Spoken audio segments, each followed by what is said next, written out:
back on the estate tomorrow night when Karen finds out if Sharon's half-sister is also Barry's long-lost brother, and Harry comes face to face with the devastating loss of his hairline. That's The Estate tomorrow at 8:30. But before we go live to Eamon and the gang, there's just time to look forward to what's coming up later tonight on Channel 1. At 9:30, we have an in-depth documentary about the downfall of Jacob Hamilton Mann, which forced this year's early election. That's The Night Visitor at 9:30, poorly narrated by Patrick Bannon. At 10:30, Adrian Atkinson Blimey is here for a special episode of Incisors, where he sinks his teeth into the current cost of living crisis by interviewing a multimillionaire, a nurse, and a bin man to see who is suffering the worst. Here's a clue. It's not the millionaire. At 11:30, fasten your seatbelts as it's time for Wayne de Spirit Whistle to lead another terrifying exploration in Live and Spooky. And tonight, they'll be asking if the old brewery in Arsminster... Look, I'm not getting into a fight with Dave. You're just going to have to go up there and explain it to him. I mean, it's just counting, for fuck's sake. Yeah, I know. I'm a bit scared of him too. You know, a bit. And my face is more valuable than yours. So if anyone's going to get punched, it's probably better that it's you. You know, you'll probably get lucky. You'll probably just kick in the... Yep, standing by. Good evening. I'm Eamon Titley. Behind me is a true TV legend, now running for Prime Minister, everyone's handiest man, Peter Clement. Now, Peter thinks he's here tonight to record a special reunion edition of Just the Job, but as always, viewers, you know better. 10 seconds. Places. It's time. Let's start the show. In 5, 4, 3.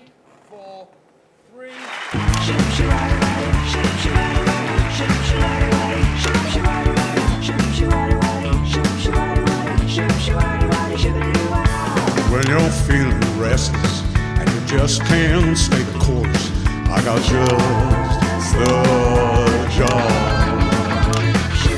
When you smell an odor but you just can't find the source, I got just the job.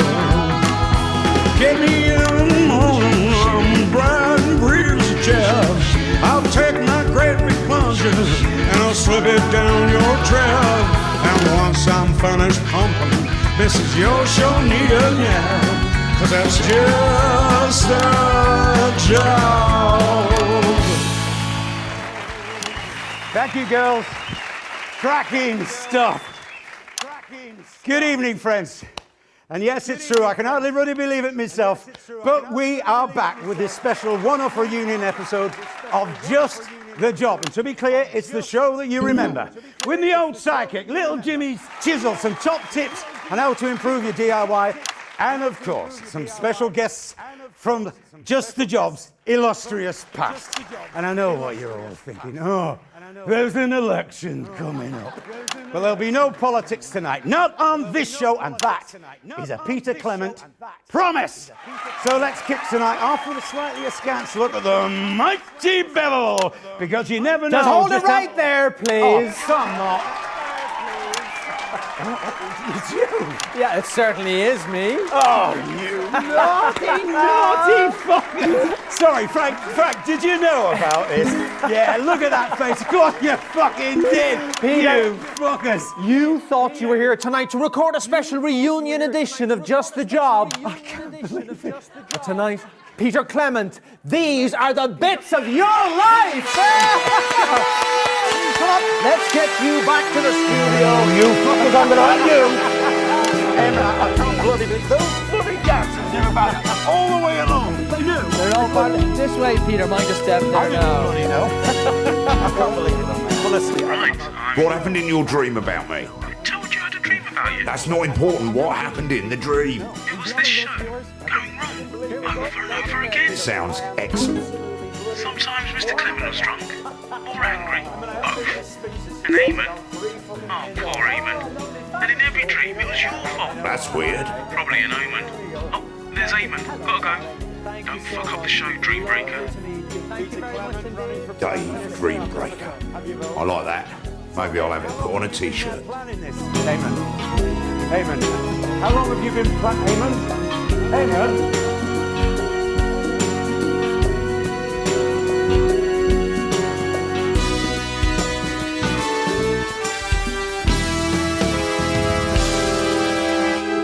Peter Gordon Clement, you were born October 10th, 1923, in the northern town of Rotherham to Fanny and Martin Clement. I know, right? Fucking tearaway they made of you. That's right, they got up at the crack of dawn to make the journey down to the capital by coach. No, I didn't. It's your infamous old mam. No, it isn't. And her long-suffering husband, Fanny and Martin Clement.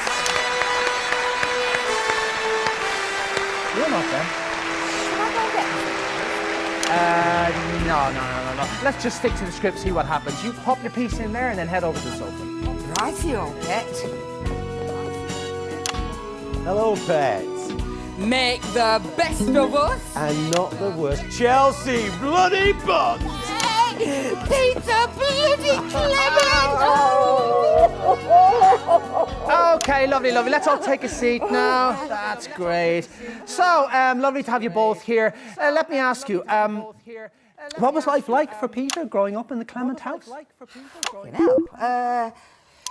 Well, I think, for both of us, really, it was about his father's, right? I mean, mine, he were never there because, what with work and the pub, of course. But I reckon that were a lot easier than it were for our Petey because his no mark of a father were always there. Me mum kept him in line most of the time. Yeah, she did, love. But, I mean, what about when she went to bingo or, when she took that part-time evening job? I kept her safe. Come on, Petey, love. I've spent my whole bloody life trying to make up for the lack of love off me pa, right? And I'm sorry to say this, love, but Petey here, he spent his whole life trying to make up for the lack of happiness. Oh, that's not fair. I had a good childhood, for the most part. You didn't, Petey. Sorry, love, but, neither of us did. Well, that got serious quickly. Chelsea, what's your name? Chelsea Buns. Do you want me number? Chelsea Buns, everyone, with the first of the bits of your life. So how are you married? How many kids have you? No bairns for me, love. I mean, I did get pregnant once, but I couldn't keep it. I mean, it was during the war. I didn't even know whose it were, to be honest. But, then something went wrong, and then after that, I couldn't have any more. Oh, Chelsea, that's awful. Yeah, it is, love, but then that's life, isn't it? It is awful sometimes, but you just got to keep on fighting. That you do.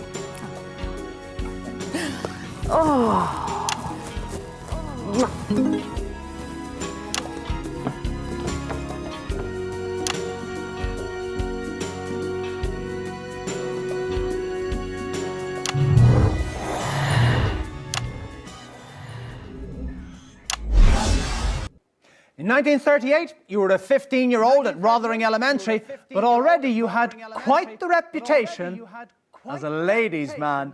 Who's this, Peter? Well, if you don't know my voice by now, we may well have lost the election. Well, it's Julia Salisbury. No, it isn't. It's your childhood sweetheart, Chelsea Bond. She has literally just been on, Eamon.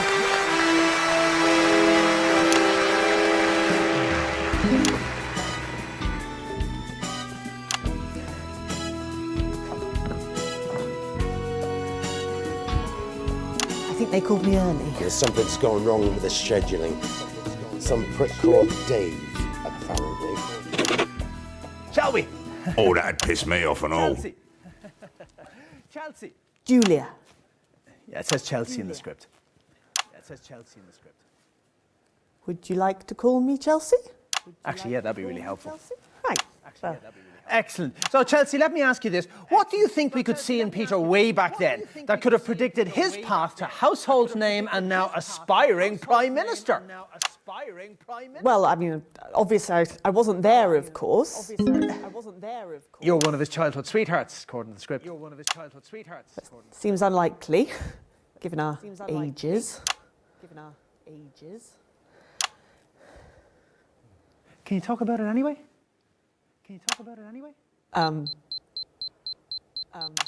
Well, I would imagine that that Peter was quite charming in his heyday and probably left behind a trail of broken hearts. Just a couple. And I regret them both an enormous amount. Oh, how romantic. Julie handbrake, everybody! See you for the finale. He wants to sing, apparently. Let me see. We'll find out.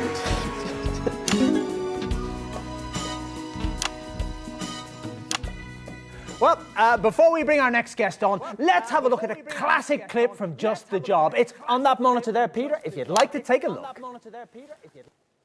So we're trying this new segment called... And that's about 2 minutes. Right, I'm going for a closer look, see if it cheers me up a bit. It was an idea that Peter and Jimmy came up with at the pub one night, I think. Anyway, it was not going very Let's tally another drink. And the contestant beat up the makeup girl. And the following week we had... Interesting choice. I'll drink to that. She kept jokes about her... Lovely, Danny Hatch. Yeah, why not? Got to keep the old grey matter lubricated after all. Can we reset, please? I wanted to cancel it, but Pete and Jimmy, they had other ideas. Well, it's time for a segment that the papers have called explosive and the prudes have called inadvisable, reckless and puerile. It's our... According to the script, it's little Jimmy Chisel next, Eric. Is it little Jimmy Chisel? I keep telling you, Eamon, I'm not in charge of that. For God's sake, how hard can it be? I mean, they're all out there. The guests are in the holding area. In the right order. In the right bloody order. 1, 2, 3, 4, 5, 6. You count them in. I know, Eamon, I know. 1, 2, 3, 4, 5, 6, Eric. Not 2, 6, 4, 1, 3, 5 or whatever random gobbledygook happens to spill out of your head. 10 seconds, everybody. Little Jimmy Chisel. Please, Eric. OK, we're going in 5, 4, 3. We never did do that segment again. What fantastic memories there from one of the nation's most beloved TV shows. Now, Just the Job had 2 successful runs, of course, from 58 to 64, and again from 1972 to 1976. And across many, many of those shows, there was always one man by your side. I have an enormous tool up me. Ah, Christ! Oh no, he's Peter Clement, not so enormous. That's right, a man who needs no introduction, but we're giving him one anyway. It's not your sidekick of almost 13 years, little Jimmy Chisel. It's... Christ, it's some sort of bloody Yeti.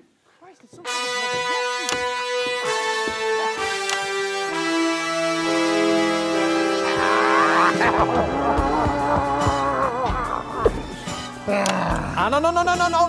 Not there, thank you. So, you're certainly in a position to give us a unique insight into this bit. This Kyrgyzstanian Special Reserve vodka. It light fire in you. Men have given up their virgin children for just one glass of this. That's probably not true. For every drop you spill, I cut off one finger with this. Oh, that's a bloody big one you've got there. Yes, it was my grandmother's. I'll put it away, mate. Stop the theatrics and pour the bloody drink. Surprised they let you into the studio with that, you know. I thought there would have been some sort of search or something. You don't search an ambassador, pal. Anyway, he's got diplomatic immunity. He could cut your tongue out and they couldn't touch him. Down in one, yes. Like village sex goat. I don't even want to know what that means. Yep, bottoms up. Oh, Jesus, erase your quick sniffing. Christ, Ivan. What the hell is that? That, Peter Clement, is the reason you wake up in morning in cell facing firing squad, yes? Another. Oh, let's just give us just a minute, pal. That first one is still stripping the skin off my stomach. Peter Clement and I fight in war together, Dasley man. Units are in Konislava. We were ambushed. Smoke is everywhere. It's burning my eyes. I'm separated from my squad, lost in fog. I hear bullet whiz past the ear. You hear bullet whiz past the ear. I was in a fairly competitive darts match once. No, not really. Out of smoke come man wearing mask. Smoke is not just smoke, you see, it's a poison gas. He come over to me, take off mask and put on my face. He lead me out the fog. We share mask, pass back and forth. He bring me to cellar under shop. We collapse there, coughing out muck from lungs and crying. 5 days we were there, ate what we could find. Mainly dog food. And a tin of peaches, but we did spill most of it fighting over it. The morning of 6th day, all is quiet above. We venture out. No one is there. It's like, how you say, ghastly town. Ghost town. Nothing but corpses, cinders. No one is there. Everybody is gone.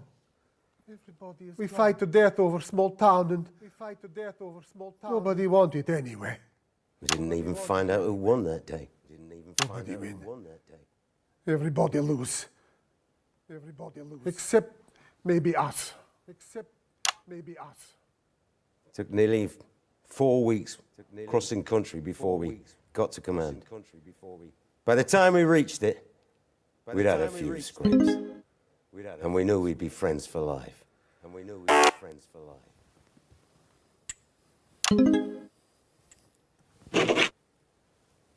Yeah, there's a drink. So, what are the differences, would you say, between the on-screen and off-screen versions of Peter Clement? Simple. On screen, Peter Clement never had to kill anyone. Yes, and actually we've got some archive footage here which shows exactly what you were talking about. Oh dear God, I hope we don't. Let's go to that now, shall we? Well, when it's a fiddly task, I know a little fella who's just the job. Let's turn to my trusty 7-inch...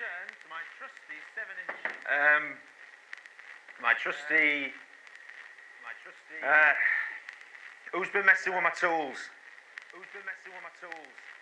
I'm not kidding, Frank. Someone's been messing with my tools. He should be here, she should be there, and this fella's all wonky look. LJ! Tool me up! Don't give me that shit. Have you been using my tools? I wouldn't touch your tools, boss. Everyone knows they're the love of your life. I'm not doing a bit, LJ. Huh? Someone's been in here and mucked everything up. Should we just cut here? No! Frank! No! We should not just fucking cut. Let's keep the cameras rolling and see who's getting fired, shall we? No one's getting fired, Peter. He hates it when people use his tools. Not helping, Jim. Who's been at my fucking tools? No one's been at your tools. Remember half an hour ago when you came back from lunch, staggering round here trying to find somewhere to piss? You knocked them off. You did it. So I picked them up like I always do, put them back in, so you wouldn't have to. Because the only one messing with your tools is you. Okay? So I... Yes. When I... Again. Yes.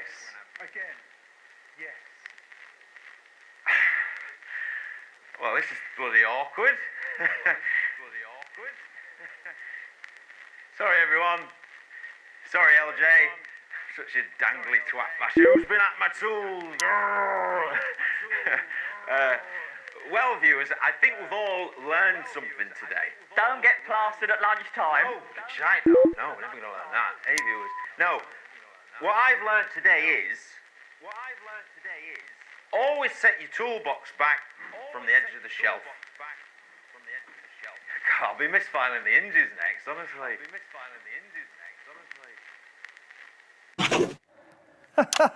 Oh, he's proper angry now. Why did you show that, Eric? What? Why did you show that? 7 years of footage, and you show a clip that makes me look like a complete prick. It's a very human moment. Don't ambush me, Eric. I'm not in the fucking mood. It's very unpredictable drink. You try. Oh, no, I think it'd probably kill me. To be fair, I was pretty pissed that day. Dottie and I went for some pints and chasers at the Bull and Bollock. Is that an actual pub? I'm not normally an angry man. Unless he wants his share of peaches.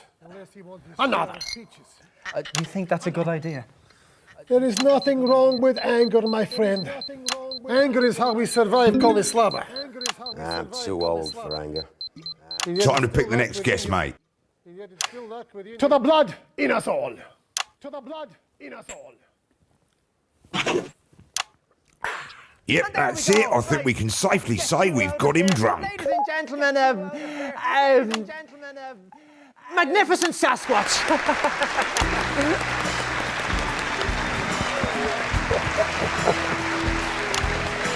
Channel no rage. It make you mad.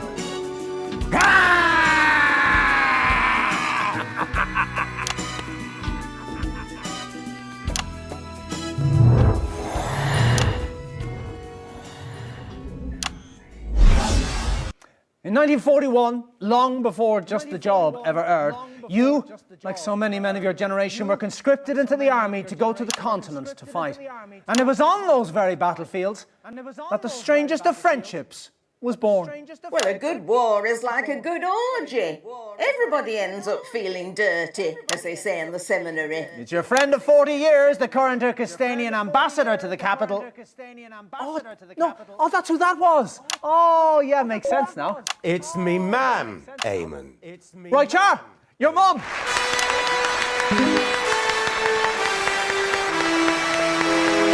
And your dad, too. Oh, get on with it, woman. Help me, Martin. Jesus, erase your wife, Peter Christ. You're fucking useless. You're gonna have to force it in. Well, it's not going in that hole without a dab of butter, as the shepherds say. Give it here. Oh,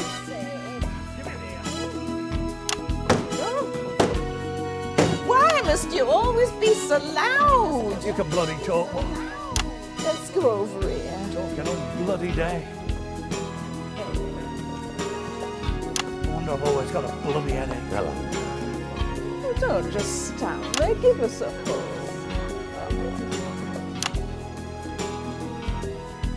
Son. Let's get on with this then, shall we? Oh, have you got somewhere you need to be? Snooker's on at 9. You'll be asleep in front of it by 5 past. Must you belittle me everywhere I go, woman? Yourself. What's that, son? Oh, he didn't like that. About it. No, go on. Say it for once in your Ponzi celebrity life. I said. He's having a drink. Yourself. That's right, is it? Yeah, the way you speak to our mum. Oh, I don't mind. But you should mind, ma'am. You should mind. It's just his way. No. Don't just let him off like that. He's a bully. I never took my belt off to you unless you really deserved it. I had to hide from you. Under the stage at the bloody school. It was the only safe place I had. You ungrateful little gobshite! I don't have to sit here and listen to this. Come on, Fanny, we're leaving. See you after, eh? Jesus, Horatio, knob slurper Christ. The ingratitude! Ingratitude? Fuck off!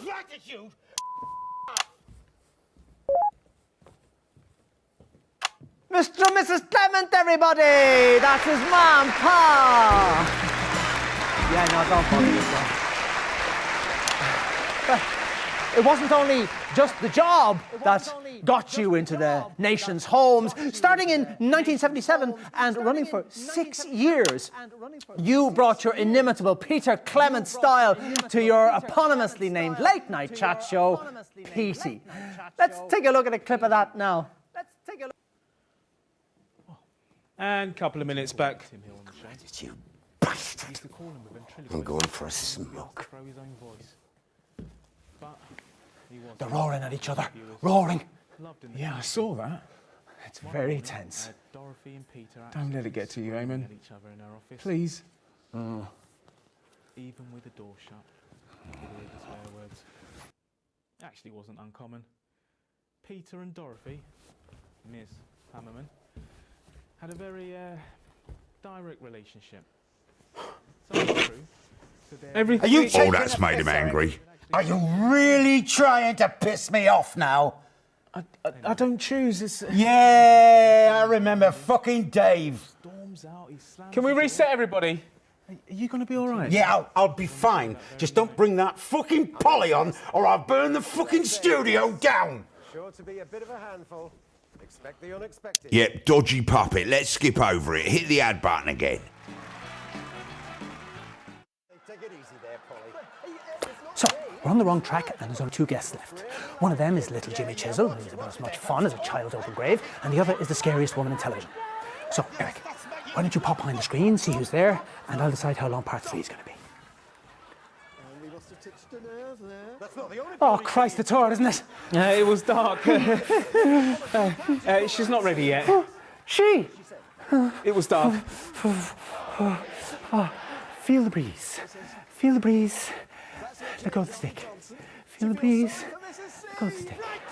Feel the breeze. Let go of the stick. No, it's not let go of the stick. It's grab the stick. But I'll officially reveal. Get it together, Eamon. We've got a bloody show to do here.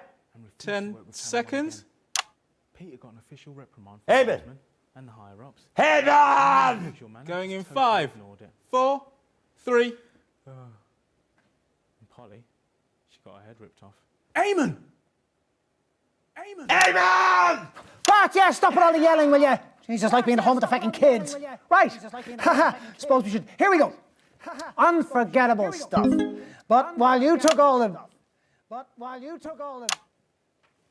Oh, for fuck's sake, useless prick! I'm not a prick, Mother! I'm a stick in the river. I'm a cat in the cradle. It's funny because you look like a prat in a jacket. Well, why don't you come over here and say that, you fucking man? You want to start because I am in exactly the right mood for it. I'm the crumb in the butter. I'm the penny in the pie. I'm the rabbit on the bonfire. Yeah, the shit in the ice cream, pal. Your show's a shamble, and you are a fucking joke. Yeah. Come over here and say that. I'm already here. Yeah, well, we'll come a little closer then. Mr. Clement, please calm down. He started it. Come back here, you smarmy little gas. Just leave him, please, Mr. Sorry. Here, I'm under attack here. Give me those. There was someone back there. I ran into them. Can we all just calm down, please? You tell that bastard to calm down. I'm armed.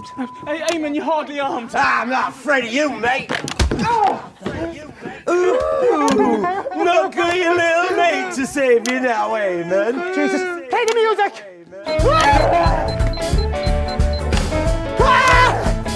Where's he go? Oh, yeah. What is that? Oh. Get off me! Ouch! Right! Mr. Clement, no!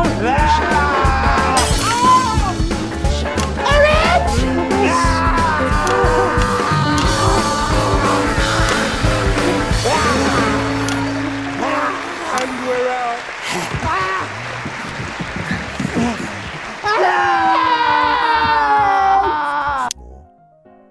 You're not alone. Over the last year, more and more people have been looking to advance fast. Petey, he's such a sweetie. Oh my fucking God, we've done it. We've only fucking done it, mate. We've done it. We've finished the fucking game. We look at that score sheet. Look how beautiful it is. It makes me want to cry, to be honest. I'm feeling myself welling up here, mate. I don't know what to tell you. You're the best gamer I have. It's been a pleasure. It's been a joy. I'll probably go and have a lie down now. Maybe a beer. You can